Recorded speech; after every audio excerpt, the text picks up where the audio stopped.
Yo, we back in it. I was just talking about boy Jojo. Um, I think he missed my last stream. It's all good though. I had to put out a couple streams, not just because he said he missed it, but because we trying to get that maximum number of amount of views that we can get. So let's get right into it. Here we go. Y'all know I don't like wasting y'all time.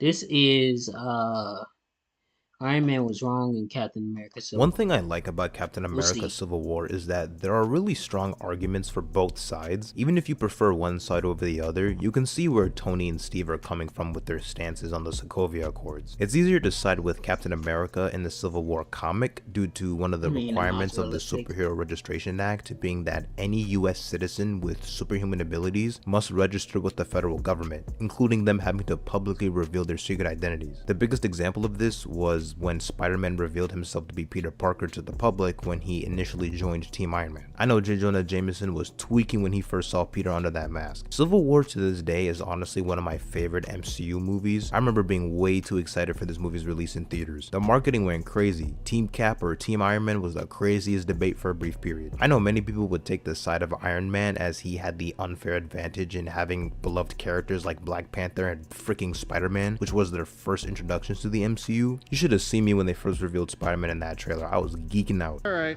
I've run out of patience. On to ruse!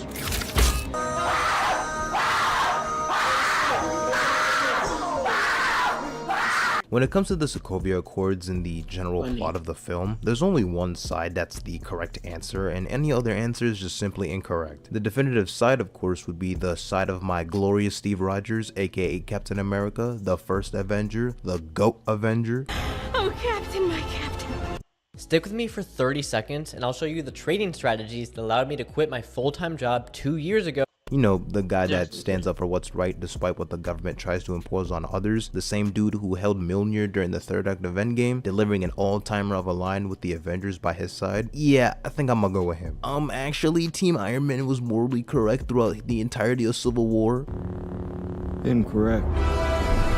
Now, I'm not trying to discredit Tony Stark here. He is one of the best characters in this universe and the first Iron Man spearheaded an entire cinematic universe. However, in Civil War, one side has Iron Man and the other has the greatest Avenger in the MCU. Sorry, not sorry, I'll make the rules. You don't believe me or think I'm spewing nonsense? Go ask Deadpool. A big reason as to why I think Cap is on the right side is not just because I like glazing him or anything, even though all the glaze is justified. It has to do with how the Avengers being controlled by the United Nations isn't necessarily the way to go with how easily corruptible these organizations can be. Now yes, Tony brings up a good point with the destruction they've caused, very noteworthy coming from the guy who created Ultron. A woman also confronted Tony in the beginning of the film about how her son was in Sokovia but died due to the Avengers Ultron battle. Hell, the main villain of Civil War, Helmut Zemo, only wants to destroy the Avengers because his family died in Sokovia. But the government has shown its fair share of reasons as to why it can't be trusted. Security Council, it's not SHIELD, it's not Hydra. No, but it's run by people with agendas, and agendas change.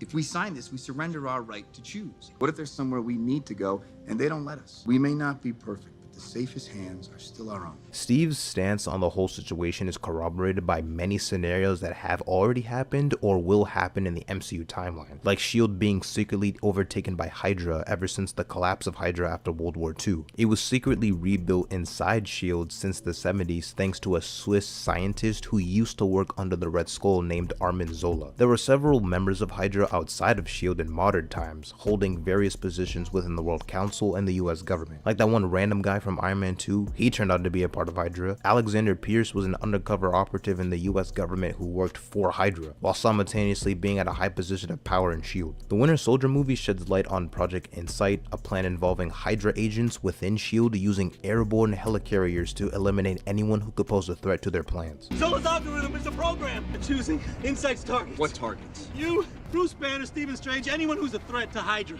Now or in the future. Did y'all forget the fact that Nick Fury's superiors in the World City Council literally wanted to send a nuclear missile at Manhattan during the Battle of New York in the first Avengers film? Even Nick Fury saw the lunacy in that decision was like, I recognize the council has made a decision, But given that it's a stupid-ass decision, I've elected to ignore it. And if it wasn't for Iron Man taking the missile up into the wormhole toward the sanctuary, New York would have been blown to bits. I'm failing to see why it's a good idea for the Avengers to only go on missions under the supervision of these people. In the vein of government-controlled superheroes, look at what happened when the government had their own Captain America via John Walker and the Falcon and the Winter Soldier after Sam gave up the shield in the museum. He killed one of the Flag Smashers after his friend Lamar died in combat, but because he did it in a public way, he was viewed as irrational and out of control and was forced to step down as Captain America. On top of that, Bucky and Sam had to forcibly take the shield away from John Walker and double teamed him. The same guy who briefed the Avengers on the Sokovia Accords, Thunderbolt Ross, allowed Emil Blonsky to turn to the Abomination and spend a lot of his time trying to capture and take down the Hulk. Who knows what crazy shenanigans he's going to involve himself in as Red Hulk in Brave New World. Funniest part about all of this is that there was a brief period in Civil War where Steve considered the possibility of signing the Accords, directly saying how it's not impossible for him to sign, there just needs to be safeguards or assurances that the rules established won't be misused. Him and Tony are discussing this in Berlin once the authorities caught up to Bucky and Steve, as Tony was trying to convince Steve to sign. But their conversation goes downhill once Steve finds out Tony had kept Wanda confined to the Avengers compound and ordered Vision to make sure she never leaves. Wanda? What about Wanda?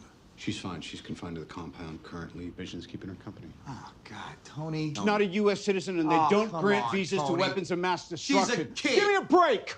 I'm doing what has to be done to stave off something worse. You keep telling yourself that.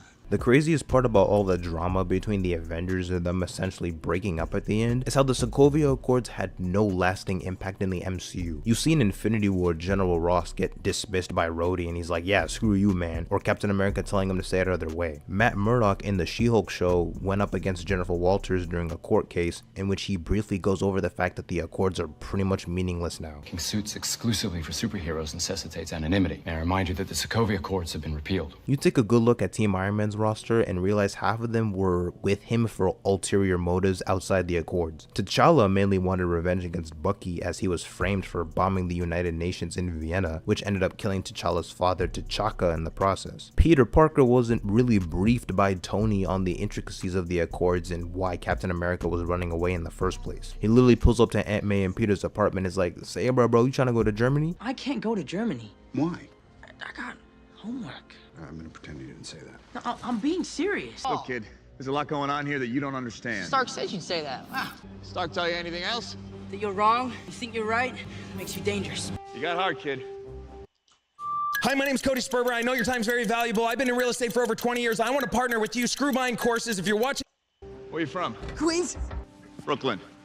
Natasha prevented Black Panther from catching up with Steve and Bucky, and she allowed them to use a Quinjet to try and catch Zemo in Siberia. When he finally caught up to Steve and Bucky, T'Challa discovered that it was Zemo who bombed the UN while T'Challa was eavesdropping on their conversation. Then in the post-credit scene, T'Challa helped Steve sneak Bucky into Wakanda to help free him of his brainwashing. It's fascinating to see so many people misunderstand Steve's decisions throughout the course of the film, saying he only did it to protect his best friend who wasn't deserving of his protection. First off, Bucky had been wrongfully accused of bombing the UN, and Steve, Sam, and Bucky were captured and taken to a facility where they watched security camera footage of a psychiatrist sent by the United Nations to evaluate Bucky. Steve realized that Zemo wasn't the real psychiatrist that was sent, but in fact was the one who bombed the UN and framed Bucky. Ever since Black Widow released millions of data files about Hydra to the public at the end of the Winter Soldier, Zemo uncovered information about the Winter Soldier program. He then uncovered a book containing the code words necessary to control the Winter Soldier. Zemo did this so that he could uncover all the information he needed on the mission report relating to the deaths of Howard and Maria Stark, which he would use to rip the Avengers apart even more. However, they believed Zemo might be traveling to the Siberian Hydra base to use an army of Winter Soldiers for his own personal gain. So Steve assembles a team of his own in order for them to travel to Siberia and stop Zemo. Thunderbolt Ross ordered Tony to apprehend Bucky and Steve and assembled his own team to stop them in their tracks when they all crossed paths in the airport. So Cap wasn't just doing this for selfish reasons and became a fugitive. He was literally trying to stop Zemo. So they all have a big tussle at the airport, with Steve and Bucky being the only ones able to escape to Siberia. Tony found out Bucky was framed and Zemo being the true culprit. Then he followed them to Siberia thanks to Sam telling Tony about it after he was captured, and even went up to Steve being like, yo, let's call a truce, I was wrong. Unbeknownst to Steve, Tony, and Bucky, all three of them being together was all part of Zemo's plan, so that Tony Tony could see the recording of both his parents being murdered by the Winter Soldier. This sequence of events is where I see a lot of debates, either in favor or against Captain America. Yes, Tony's reaction was justified as he just saw his parents get murdered right in front of him in a recording, and the man who performed those actions is standing right next to him. But it absolutely baffles my mind when people go, man, Captain America's a punk. I can't believe him and Bucky jumped an orphan when he just saw his parents get killed. Either we watch two completely different movies, or some of you lack media literacy skills. Bucky was brainwashed by Hydra. He had absolutely no control of his actions. You think he willingly killed Tony's parents and enjoyed it or something? There are moments when he doesn't even remember his own actions when the Winter Soldier persona is activated with the right code words. What did I do? Enough. Everything Hydra put inside me is still there. All you had to do was say the goddamn words. It wasn't like Steve and Bucky ganged up on Tony on some demon timing. Yeah, Bucky killed your parents, so you gotta catch this fade, little bro. They didn't even want to fight Tony initially. Bucky was trying to run away because Tony wanted to kill him on the spot with zero hesitation. Tony was the aggressor here. Bucky was out here running for his life, and Steve was trying to stop Tony in killing his best friend. But they knew he wasn't gonna stop, so they did what they needed to do and fought him. Get out of here! It wasn't him, Tony. Hydra had control of his mind. Move! It wasn't him! He's not gonna stop. Go.